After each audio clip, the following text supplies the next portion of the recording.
কেমন আছো? এখন তো সবাই ঘুমিয়ে পড়েছো, আমার এখনো ঘুম হয়নি এই বিচ্ছু ছেলেটার জন্য।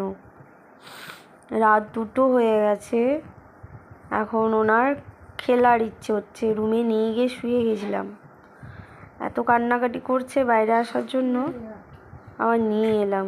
সবাই ঘুমিয়ে পড়েছে, শুধু আমরা দুজনেই জেগে আছি। উফ, কি কষ্ট হচ্ছে না আমার। উফ, 2টো হয়ে গেছে, রাত 2টো।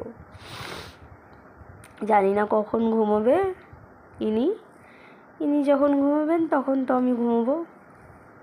জানি না কার কার এরকম বিচ্ছু ছেলে আছে রাত জাগে, প্লিজ আমাকে একটু বলবে। না আমার বাচ্চাটাই শুধু একা করে, আমি জানি না কখন ঘুমোবে, জানি না। উফ।